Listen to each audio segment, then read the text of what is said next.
안녕하십니까. 네. 서남의 코믹 한국사 35회를 시작하겠습니다. 오늘은 신라 25대 진지왕 시대에 있었던 도화녀와 비형랑에 대한 설화를 이야기해 보겠습니다. 우리가 흔히 이제 여자가 굉장히 섹시한 여자를 두고서 흔히들 도화살이 끼었다라는 이야기를 합니다. 과연 도화살이 끼었다 하는 말이 어디에서부터 나왔는지 오늘은 그에 대한 이야기를 해볼까 합니다. 신라 25대 진지왕은 우리나라 해수를 따지면 서기 576년에 즉위를 합니다. 진지왕의 아버지가 누구냐면 진흥왕 순수비로 유명한 진흥왕입니다. 진흥왕은 순수비가 네 군데서 발견이 됐죠. 유명한 북한산 순수비가 있고 창녕 척경비가 있고, 그 다음에 함경북도 함흥 쪽에 마운령 순수비와 황초령 순수비 해서 진흥왕 순수비가 네 군데 있습니다.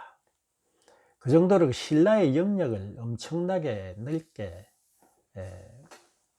만든, 그야말로 신라로서는 굉장히 중요한 임금이 진흥왕입니다. 근데 진흥왕의 태자 동륜이 있었는데 그 동륜이 병으로 일찍이 죽어버립니다. 그로 인해서 그 다음에 동생이었던 사륜 진지왕이 이제 서기 576년에 즉위를 하게 되죠. 그런데 삼국유사에 보면은 진지왕이 즉위한 지 4년 만에 음란하여서 왕을 폐위시켰다 이렇게 되어 있습니다. 삼국유사에는 음란하여서 폐위했다고 하는데 정작 삼국사기에 보면은 또 그렇지 않습니다. 삼국사기에는 음란하다는 기록이 없을 뿐만 아니라 오히려 백제군과 싸워서 이겼고 변방에 성을 쌓았으며 중국 진나라와 외교를 하는 등 아주 활발한 정치 활동을 한 것으로 나타납니다. 그런데도 불구하고 삼국유사에 음란하여서 4년 만에 폐위되었다고 이렇게 되어 있는데 과연 그 이유가 무엇일까요? 삼국유사에 좀 더 살펴보기로 하겠습니다. 삼국유사에 보면은 이 경주 사량부란 지역에 가면은 도화라는 아주 어예쁜 여자가 있었다고 하죠. 그 도화라고 불린 여성은 너무나도 소문이 자자하다 보니까 진지왕이 궁궐에 불러서 이제 아내로 삼으려고 합니다. 그런데 도화랑이 말하기를 두 남편을 섬기지 않는 게 도리니 내가 남편이 있는데 설사 왕의 명령이라 해도 어떻게 결혼을 할 수 있겠습니까? 곤란합니다. 그래서 진지왕이 이야기합니다. 그럼 남편이 죽고 없으면 어떻게 하느냐 했더니 그때는 어떨 수가 없겠죠 라고 이렇게 이야기함으로 해서 도하녀의 정절을 꺾을 수가 없어서 결국 돌려보냅니다. 근데 그 해에 이제 왕이 폐위되어서 죽고 또 2년 후에 도하녀의 남편도 죽게 됩니다. 남편이 죽고 난 열흘이 지난 밤에 마치 생시와 같이 진지왕이 나타나서 지난번에 약속을 했으니 그 약속을 지켜라 라고 했다고 합니다.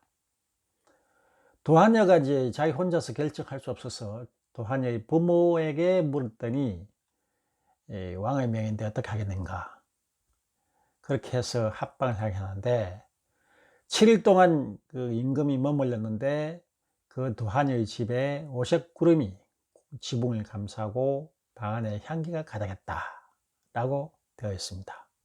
그 후 왕은 종적을 감추었고 도하녀가 임신을 해서 아들을 낳으니 그 이름이 이제 비형이 됩니다. 아마 이 정도로 왕의 한 사람의 왕이 이제 매달릴 정도의 예쁜 새끼가 강한 여자라고 해서 아마 그때부터 섹시한 여성들을 보면은 도화살이 끼었다 라고 하는 말이 전달이 되는 것 같습니다. 그리고 사량부라는 곳은 옛날에 이제 신라 육촌 중에서 돌산 고호촌이 있던 곳입니다. 그래서 그 칼럼니스트 하도겸 씨는 이 진지왕이 이제 폐위되었다고 하는데, 그게 음란해서라기보다도 아마도 정권 다툼으로 인해서 진지왕이 폐위가 됐는데, 그냥 죽이기는 심하니까 폐위만 시키고 생시에 자기가 그렇게 원했던 도화량에게 결혼을 시켜서 몰래 두 사람이 어디 숨어서 살지 않았나 하는 것을 칼럼니스트 하도겸이라는 사람은 이야기하고 있는데, 저는 그게 굉장히 일리가 있다고 보아집니다. 진지왕의 다음 왕인 태자 그 진흥왕 당시의 태자 동륜의 아들이 이제 진평왕이 즉위를 합니다. 진평왕이 도하녀의 아들이었던 그 비형이 턱출하다는 말을 듣고 이제 궁궐로 데리고 와서 15살 되던 해에 집사라는 벼슬을 줍니다. 이 집사라는 벼슬은 그렇게 뭐 높은 벼슬이 아니고, 석공들, 신라의 그 불상을 만드는 석공들 있지 않습니까? 그 석공들의 우두머리를 집사라고 한다고 해요. 별로 그렇게 뭐 높은 직은 아닌데, 그 집사라는 벼슬을 주고 일하게 합니다. 근데 비형이 밤만 되면 먼 곳으로 달아나서 자리를 비우는 것을 알게 되고, 그래서 군사들을 시켜서 비형을 밤새 이제 미행을 하게끔 해봤는데, 돌아온 군사들이 보고를 들어보니까 기가 막힙니다. 비형이 밤에 나가서 귀신들과 어울려서 놀다가 새벽에 산사에서 종이 울리면 그때서 귀신들이 놀라서 도망가니까 궁궐로 다시 돌아온다는 겁니다. 그래서 그 진평왕이 비형을 불러서 너가 귀신들과 노닥거리는 게 사실이냐 그랬더니 비형이 그렇게 합니다. 예, 사실입니다.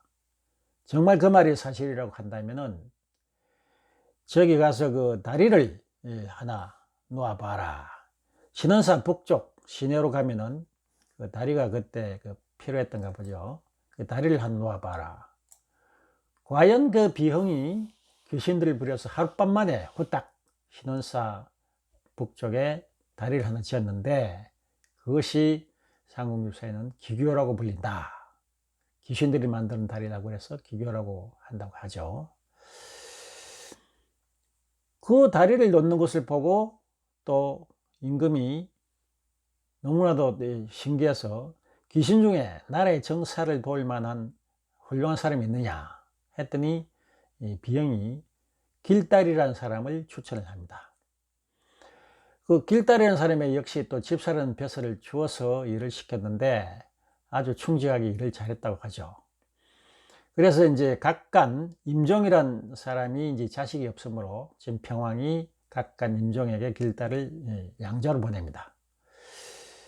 각간 임종이 그 길달을 시켜서 흥륜사, 지금의 그 경주 황남동 오릉 앞이라고 알려져 있는데, 흥륜사의 종로를 만들어라 라고 이제 길달에게 지시를 하는데, 길달이 얼마나 열심히 일했는지 그 종로 짓는 그 문 위에서 늘상 자면서 주야로 일을 했다고 합니다. 그래서 그 종로 이름을 길달문이다 라고 이름을 붙였다고 합니다.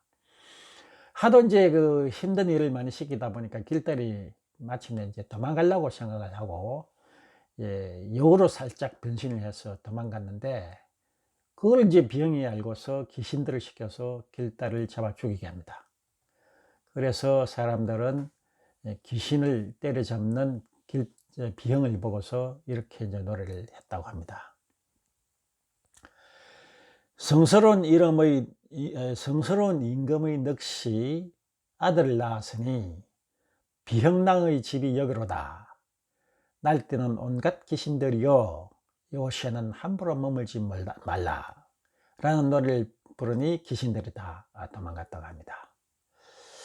어린 도화녀와 그의 아들 비형의 이야기를 보면은 진지왕 시대에도 그 불사이부, 여자는 두 남편을 섬기지 않는다는 불사이부의 유교 정신이 상당히 퍼져 있었다는 것을 알 수가 있고요.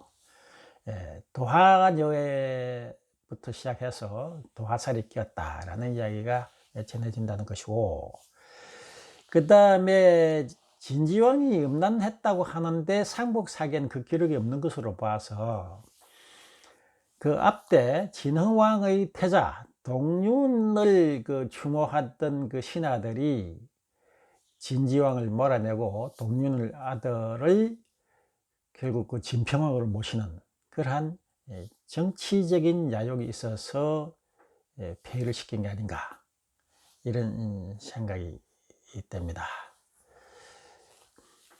그래서 오늘은 귀신을 때려잡는 병과